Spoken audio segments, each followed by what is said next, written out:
Salam Skapsa bisa. Santun menuju prestasi dalam kompetensi. Oke pelajar Skapsa, pada mata pelajaran teknik bubut kelas 12 semester ganjil hari ini kita akan membahas teknik bubut tirus. Untuk itu, mari kita simak materi berikut ini. Baiklah pelajar Skapsa, kita masuk materi menggunakan mesin bubut kompleks, lanjutan dari materi yang lalu, di mana proses-proses pembubutan kompleks adalah di mana semua mesin bubut yang digunakan pada saat secara umum bisa digunakan dari berbagai kegunaan. Yang intinya yang pertama, di pertemuan yang lalu kita pernah membahas tentang bubut ulir. Nanti di kesempatan ini kita bahas tentang pembubutan untuk proses tirus, di mana tirus itu adalah meruncingkan sebagian benda kerja, atau bahasa yang kita sering lihat secara lapangan, mungkin bahasa Jawanya mucuk bung, yaitu di antara dua diameter, ada yang kecil dan ada yang besar. Sebelum kita masuk ke berbagai materi yang di mesin bubut tirus, tentunya saya berkali-kali mengingatkan apabila kita bekerja dengan mesin bubut, selalu yang pertama tentang SOP K3-nya. Jangan lupa di kacamata pengaman, kemudian juga di bajunya, jangan sampai ada kancing atau mungkin terbuka, dan tentunya area kerja harus tertata rapi dan semua peralatan harus tersedia dengan cukup, baik itu peralatan utamanya maupun penunjang. Di sini sama seperti yang pada kesempatan yang pertama, kita ingatkan lagi, kita dengan tujuan melakukan berbagai pembubutan, diharapkan semua peserta didik atau pelajar Skapsa dapat menghitung kecepatan pemakanan dan pendekatan bahan. Kemudian yang kedua, melakukan berbagai macam pembubutan sesuai dengan prosedur yang tadinya di muka saya sampaikan, mulai dari SOP K3-nya sampai pelaksanaan, mulai alat atau peralatan utamanya dan pendukung harus disiapkan, karena nanti ada berbagai macam perlengkapan yang harus disiapkan sebagai peralatan pendukung. Yang pertama, dengan prinsip semuanya, karena kita bekerja dengan mesin yang berputar, makanya menghitung kecepatan pemakanan dan pendekatan bahan menjadi hal yang sangat atau perlu diperhatikan. Di mana di dalam perhitungan kecepatan pemakanan dipengaruhi oleh salah satunya adalah bahan yang akan dibubut. Kita ambil contoh, misalkan pada saat kita akan membubut bahan seperti baja as atau mungkin besi eser, itu akan mendapatkan suatu hasil pemakanan yang berbeda, karena apa? Bahan yang kita gunakan adalah ada yang keras dan agak keras, bahkan mungkin kalau bisa atau dapat juga digunakan untuk membubut kayu, akan seperti lebih cepat hasilnya untuk mengurangi permukaan, karena pada prinsipnya mesin bubut bekerja mengurangi permukaan benda kerja maupun mengurangi dari panjang sebuah benda kerja yang silindris. Kita kenalkan dulu, yang kemarin mungkin masih punya gambaran mesin bubut apa yang digunakan di bengkel kita. Mesin bubutnya adalah mesin bubut sedang, seperti yang ada di slide, yaitu sekali lagi semua benda yang berbentuk silindris bisa dikerjakan di mesin bubut dengan berbagai bentuk atau berbagai hasil pekerjaan dengan proses pemesinan yang nantinya akan menghasilkan suatu produk yang berbeda-beda. Prinsip dasar membubut. Satu, yang pertama dengan mengurangi panjang diameter benda kerja. Kemudian yang kedua, mengurangi panjang benda kerja. Dan yang ketiga adalah mengurangi kemiringan benda kerja. Atau secara prinsip, yang pertama kita sampaikan pada prinsipnya adalah benda kerja berputar, alat potong bergerak sesuai dengan sumbu utamanya. Yang kedua menggunakan single point cutting tool. Jadi penggunaan alat potong secara tunggal.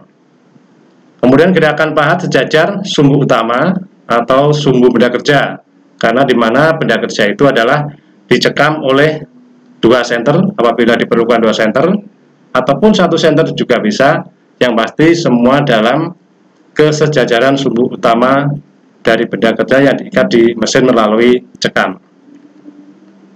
Dengan rumus yang pertama, CS sama dengan P kali D sama dengan N dibagi dengan per 1000, di mana VC atau CS adalah kecepatan potong meter per menit, kemudian N-nya adalah kecepatan putaran mesin, D adalah diameter 1/1000 sampai dengan 1 mili sampai dengan 1/1000 meter. Di dalam penghitungan kecepatan potong ada beberapa parameter yang perlu diperhatikan. Yang pertama tentang kecepatan putar spindle atau speed, kemudian kecepatan pemakanan atau feed, kedalaman potong atau depth of cut. Jadi semua proses dari pembubutan atau pengurangan benda kerja dipengaruhi kecepatannya, kemudian kecepatan pemakanannya, dan juga kedalaman pemotongannya. Faktor lain yang mengaruhi tentunya jenis bahan, baik itu bahan yang dibubut atau mungkin bahan yang akan diproses. Yang kedua adalah jenis bahannya. Jadi disimpulkan, misalkan kita punya alat potong baja HSS dibuat motong benda kerja yang terbuat dari kayu ataupun dari baja eser ataupun dari baja as, akan melakukan perlakuan perputaran mesin yang berbeda. Nah, di sini kita bisa lihat gambar dengan asumsi D kecil itu sama dengan P. P itu adalah 3,14 atau 22/7. Dasarnya dari setiap lingkaran yang berputar penuh dikalikan dengan diameter benda kerja, di mana benda kerja yang akan dikerjakan. Kemudian panjang dari D besar ke B adalah ruas atau bahan, panjangnya berapa kali jumlah diameter yang nanti akan berputar, yang akan menghasilkan sebuah nilai D besar. Panjang permukaan benda kerja yang dilalui pahat setiap putaran sama dengan apa? Sama dengan yang ada di gambar, yaitu D sama dengan B atau D kecil. D besarnya adalah sesuai dengan diameter benda kerja D besar, di mana kecepatan putar speed berhubung dengan satu sumbu utama atau spindle, yang kedua tentunya dengan putaran benda kerja. Kecepatan potong ditentukan oleh satu diameter benda kerja, jenis bahan, dan juga jenis materialnya. Makanya di situ disimpulkan kecepatan putar N dinotatiskan dengan RPM atau rotasi per menit. Oke, kita lanjut dengan melakukan berbagai macam pembubutan sesuai dengan prosedur kerja. 1. Seperti yang saya sampaikan di minggu atau pertemuan kemarin, kita membahas tentang membubut ulir luar dan ulir dalam. Dalam hal ini, nanti kita akan membahas tentang dapat membubut tirus, yang tadi di muka saya sampaikan adalah membubut suatu diameter yang berbeda atau bahasa Jawanya mucubung. Yang ketiga adalah dapat membubut eksentrik, yaitu membubut di antara dua diameter di dalam satu diameter induk. Kemudian bubut panjang, bubut fish flat. Dan yang kita bahas hari ini adalah, dalam kesempatan yang baik ini adalah masuk poin 2, yaitu tentang membubut tirus. Nah, yang pertama, perhatikan gambar yang ada di slide. Gambar biru adalah pembubutan atau benda kerja yang nanti dibuat bubut tirus luar, dan yang bawah adalah pembubutan tirus dalam. Dalam hal ini, yang memengaruhi selain tadi kecepatan putar, kecepatan pemakanan, dan kecepatan penyayatan, dipengaruhi oleh juga posisi dari pahat. Kalau yang atas adalah pahat posisi tirus luar, yang bawah adalah posisi tirus yang di dalam. Proses membubut tirus luar dan tirus dalam dengan memiringkan heretan atas. Jadi di dalam pembubutan tirus ada berbagai cara untuk menghasilkan suatu ketirusan dari sebuah benda kerja. Yang pertama dengan memiringkan eretan atas. Jadi yang warna merah itu adalah eretan atas, dengan dimiringkan dari suatu ketentuan tertentu akan menghasilkan suatu sudut yang nanti akan ditentukan berapa sudut kemiringan yang ditetapkan. Kemudian yang kedua, juga bisa menggunakan alat bantu, yaitu tentang pembuatan tirus luar dengan bantuan alat yang namanya taper attachment. Jadi taper attachment itu merupakan sebuah alat bantu yang digunakan untuk membubut tirus, di mana di mesin bubut ini adalah sebagai alat pendukung atau alat yang perlengkapan, bukan perlengkapan utama, tapi digunakan pada saat-saat tertentu, pada saat kita membuat atau membubut tirus. Secara prinsip, tadi disebutkan di atas, tadi memiringkan eretan atas itu gerakan pahat atau makan dilakukan secara manual. Jadi manual dalamnya seperti pada saat kita membubut proses pembubutan rata muka, rata panjang, maupun pembubutan bertingkat lainnya. Kemudian dengan yang kedua, dengan alat bantu tirus atau taper attachment, itu untuk benda kerja yang memiliki sudut tirus relatif kecil. Jadi misalkan kalau kita semakin lancip atau semakin kecil, akan menggunakan alat bantu yang namanya taper attachment. Kemudian pembuatan tirus lebih cepat karena bergerak dengan otomatis, dan yang dia gerakan pemakanan atau feedingnya dilakukan secara otomatis karena membutuhkan telitian atau sudut yang kecil. Ketiga, ini yang mungkin paling mudah tapi juga nanti perlu penanganan khusus. Karena apa? Dengan menggeser kepala kepas atau tailstock. Karena tailstock digeser itu nanti harus sesuai dengan sudut yang ditentukan, yaitu dengan cara proses pembubutan tirus dengan bantuan dua senter, dari senter kepala tetap dan senter kepala lepas. Dengan ketentuan sumbu kepala lepas tidak sejajar dengan sumbu kepala tetap. Dalam hal ini artinya, pada saat mesin bubut digunakan normal, pada saat pembubutan rata memanjang maupun rata muka, posisi sumbu kepala tetap harus simetris atau sejajar dengan sumbu kepala lepas. Nah, pada saat dengan menggeser kepala lepas, berarti kita harus masuk ke proses pembubutan tirus. Berapa sudutnya nanti ditentukan dengan ketentuannya. Makanya, pada saat proses yang ketiga atau dengan menggeser kepala lepas, kalian harus pahami bahwa pada tema menggeser kepala lepas, itu ada sudut kepala lepas atau sumbu kepala lepas yang digeser. Artinya pada saat nanti digunakan lagi untuk proses kerja yang lain, kalian harus juga mengembalikan lagi sudut yang tergeser tadi menjadi satu simetris untuk proses pembubutan lurus atau memanjang dan melintang. Seperti yang gambar di slide, gambar dengan menggeser kepala lepas, di mana sudut atau mungkin sumbu utama atau mungkin yang semula sudut sumbu utama itu sejajar, kalau sudah dimiringkan berarti menghasilkan suatu sudut yang ditentukan dengan sesuai sudutnya pergeseran yang tadi digeser. Artinya sudah dalam kondisi pada saat kita menggunakan menggeser kepala lepas atau tailstock, posisi sudut atau sumbu utama sudah tidak sejajar.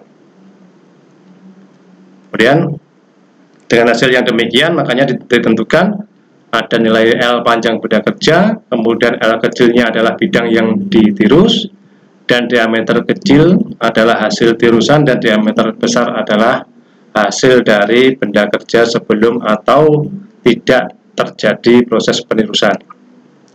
Dengan rumus X kecil sama dengan D besar, dikurangi D kecil, dikalikan dibagi 2 L kecil dikalikan L besar, makanya nanti menghasilkan nilai sudut yang ditentukan, di mana D besar adalah diameter mayor atau diameter terbesar dari sebuah benda kerja dalam satuan milimeter. Kemudian D kecilnya diameter minor adalah diameter terkecil dalam satuan milimeter.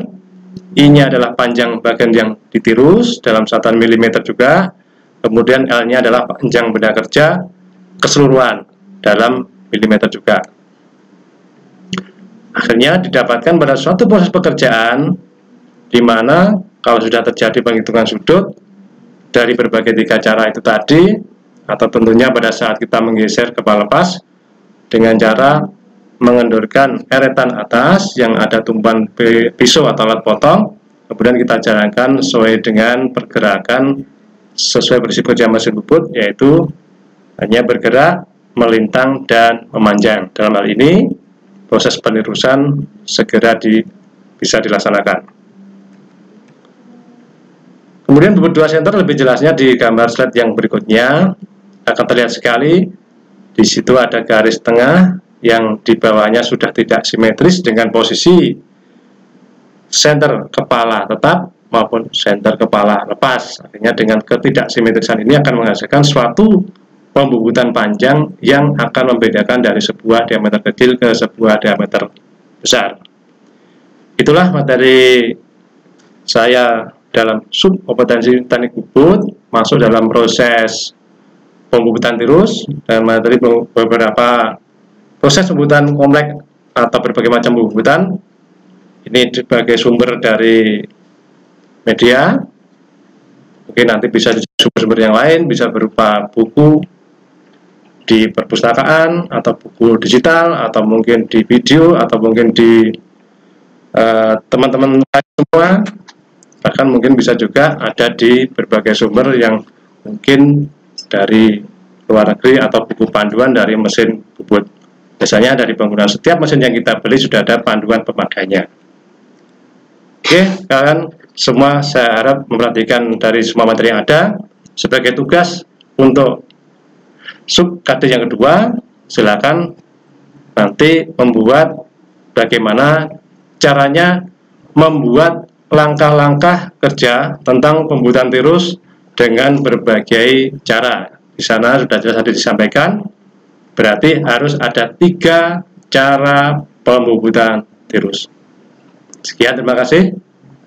Baiklah pelajar Skapsa, demikian materi hari ini mengenai teknik bubut tirus. Untuk pengumpulan tugas melalui Google Classroom, jangan lupa like dan komen untuk mendukung program ini, subscribe dan tekan tombol lonceng supaya tidak ketinggalan informasi. Dan share jika menurut kalian video ini bermanfaat untuk orang lain. Sampai jumpa di video kita selanjutnya. Salam Skapsa, bisa! Sekolah berbudaya industri, berkarakter wirausaha, menjadi idola se-Kediri Raya.